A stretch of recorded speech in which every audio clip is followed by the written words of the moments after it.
Back once again. I am on a roll. We're going to keep things moving, and we are going to keep progressing to get the body work done to get it finally painted. So today, well, right now, I'm going to be working on changing the door bushings. So if you remember from my previous video when I got the Amazon package with my stereo stuff, the Bluetooth speaker or the Bluetooth chip and the speakers, I also got some door hinges. And I ordered these off of Amazon. You can get them at the parts stores. Just look for the Doorman Help item number 38395. And these will be the correct hinges for the Fox Body Mustang. Now, as far as I know, from 79 to 83, the pins are the same, and then 83 to 93, I believe it's the bushings, or maybe it's the roller guide, I don't know. Something's different from those, but these, from what I understand, these pins and bushings should work for me just fine. And we have stock factory pins in this one. If you're lucky, somebody would have already changed them out. It makes it a lot easier to swap, but the old blue girl is still on the factory pins. A good way to test if they need to be replaced is if you have the door on the car, I can show you that, but if it's off, you can just wiggle it, see how that moves. And then the bottom one is even worse. So, see that? I mean, that sucker has got some slop in it. And any slop in there is going to make your door hang. You're going to have alignment issues. If you look at this door, see at the top, you can actually see the seal in there. It's not supposed to be there. The door is supposed to align with it a little bit better. You're not supposed to have this huge gap on the top. And if you open it up, it opens and closes fine on this side at least. But you can grab the door, just open it, grab the end of it, and lift up and down. This one, yeah, that one's got a lot of slop in it, you know. And it is also factory pins. So when you have factory pins, there's no easy way to remove it except to cut them. So you've got to get something in. It'll be a little easier on this one because I have the door off the car. But you have to get something in here to cut this, and just cut it right in the middle. Try to make the cut as straight as possible. It can be kind of hard, especially if it's on the car, but the straighter you make the cut, the easier these pins will come out through the old bushings, and you'll be able to separate the two halves of the hinge. If you have aftermarket ones, then you'll just see a cotter pin on the end of it, and so I believe it would be on the insides, I can't remember, but on one end you'll find a cotter pin. You just take that cotter pin out, then you drive the pin out, swap it out, easy peasy. We don't have it so lucky today, so.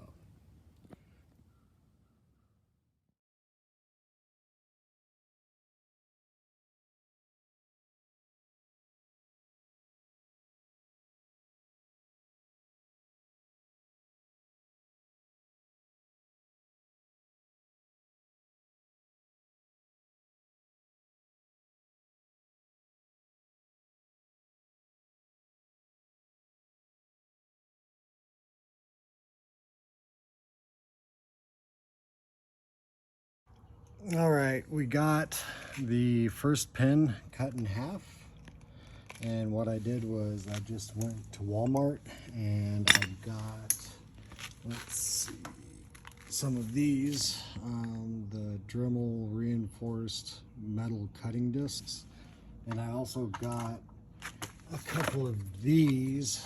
I was looking for like a diamond tipped metal cutting blade for one of these multi-function saws. I thought it would be a really good idea, and maybe if somebody can find some diamond tipped or some carbide the cutting blades for these multi-function saws, then it would actually fit in there really good. So you can just slide it right in there and you can cut it.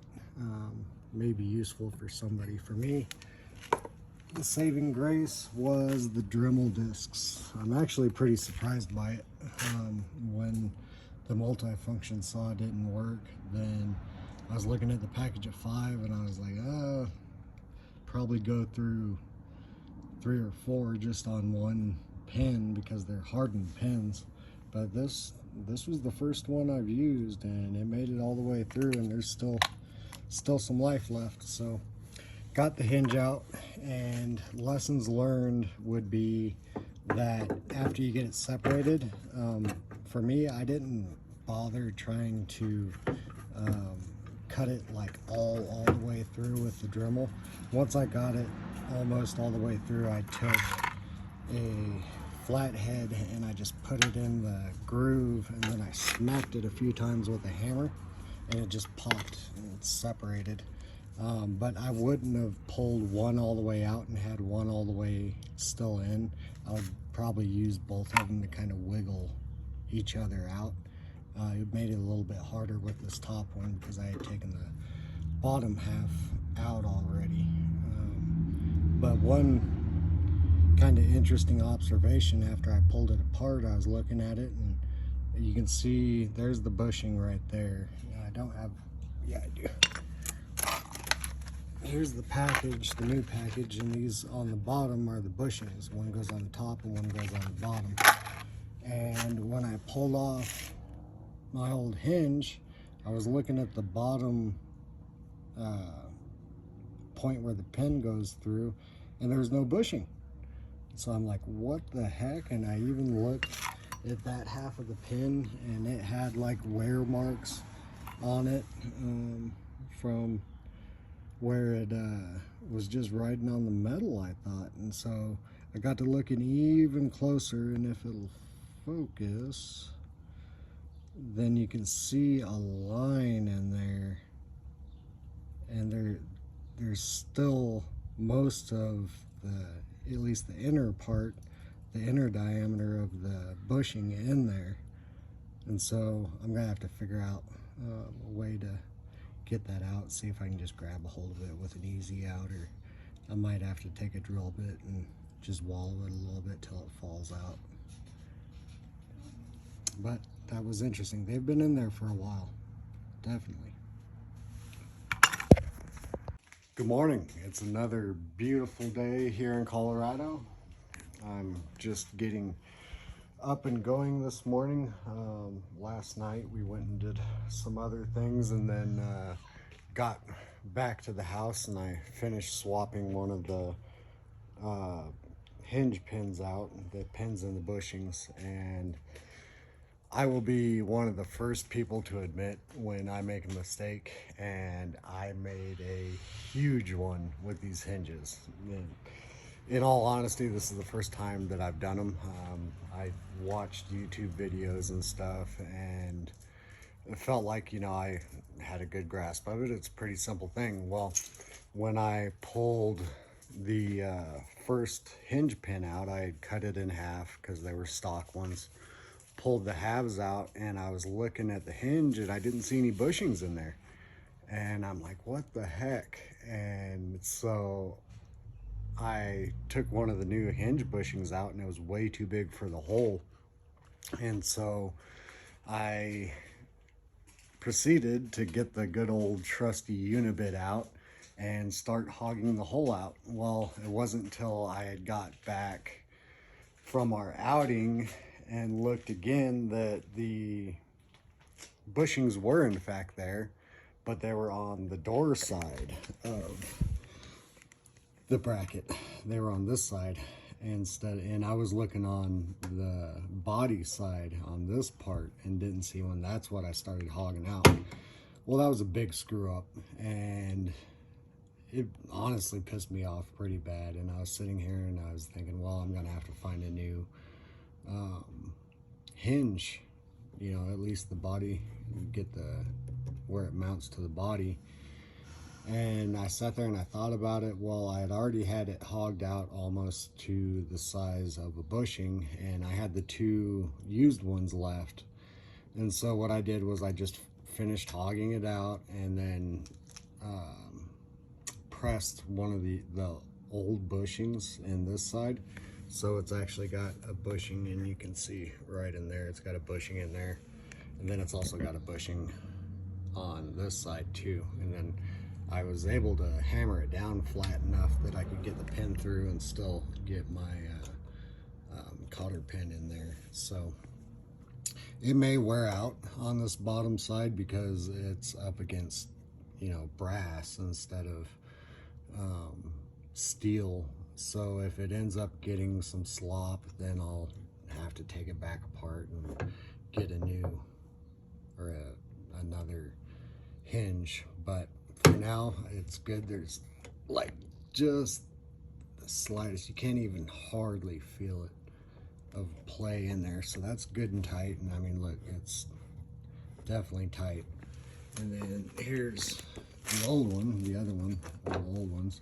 So we've got it here, and I've got it kind of flipped over, but it's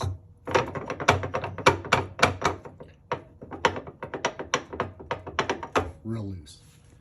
So there's the new one. Here's the old one. So today, or this morning, I am going to get the handy dandy Dremel out and cut this one in half, take it apart and not screw this one up, put the new bushings in, and hopefully be good to go. I should have a friend coming over this evening, and we will get the door mounted up. I'll get the fender on and go to town with scuffing it up. All right, that bottom half of the pin ended up just fighting me the whole way. The issue I had with this hinge is that it has the little guide thing, the door roller, I guess it's called, I don't know. But this thing was right in the way of being right in the middle, so I had to cut it off to one side. And in retrospect, I should have cut it on this side, because it made this side a lot more of a pain to get out because it was hitting right here. So for anybody else that does these on the bottom hinge, make the short side the bottom, and then that side will come out easy, and then you've got plenty of room on this side to get the long side of the pin out. And of course, I'm gonna have to remind myself that those are the bushings right there. Bushings do not go in this end. Lesson learned, I guess. Get this swapped out and the door will be ready to go on.